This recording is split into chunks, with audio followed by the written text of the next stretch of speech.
Hi there, I'm Kobus Olivier. I'm one of the last South Africans left in Ukraine. I think I'm the last one in Kyiv.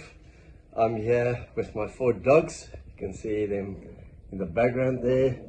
You see Ollie, the white one there, the boy. Then you've got the mother Tiki, the little grey one there. And Jessie, the one little sister. And then Kaya, as always, is here near my feet. I'm just going to find her on the ground. There you can see Kaya. Okay, there you see Kaya. I've been here for 6 years now. I was here when the war started. I teach English in schools in Kyiv. When the war started, I left and I went to Zagreb in Croatia for 2 years. You can see this is my apartment block. All very peaceful and quiet now, but this can change within seconds. When the air raid systems go off, literally within seconds the air raid system go off, and then that happens all the time now, day and night, and then you just see people running and making their way to the shelters, families, dogs, everyone just trying to get down to the shelter. And literally usually within minutes of the air raid system alarm going off, you have the explosions, the first drones hitting and missiles coming in, and it's really terrifying, and it's nothing like you see in the movies or you see on television. This is real life. This is a war zone. Kyiv is a war zone. There's a war here. Last night we had more than 250 drones over Ukraine. A lot of them hit their targets, some were shot down.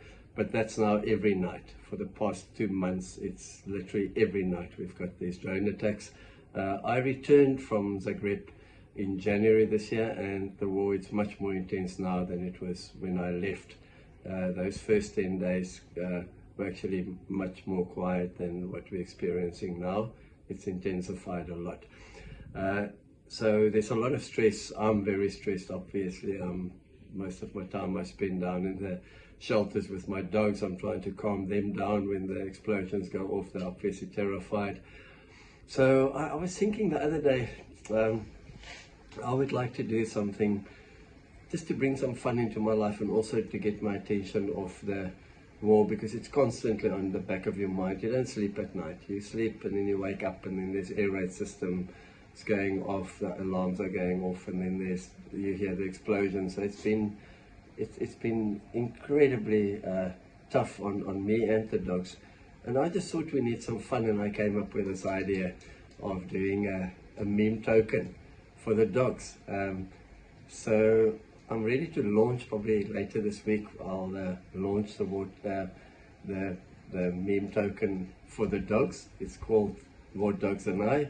It's 100% their token, and it's absolutely a fun project, just to have some fun, and I'll be busy. It'll keep me busy. I'll be doing regular live streams, also to make people aware of what's happening in Kyiv at the moment in Ukraine.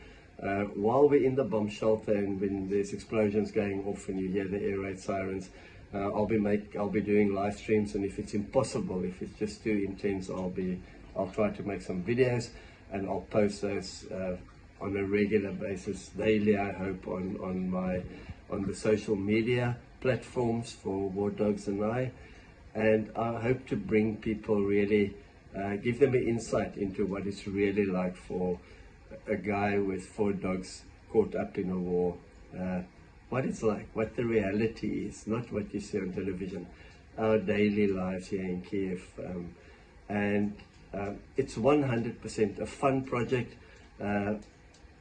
It's all about having fun, and it's about the dogs, and it's to get a community together and to create a community of dog lovers, people that love dogs and that care about these dogs in the war in Ukraine, and also try to create, as I say, awareness for the dogs in the war. So it will be our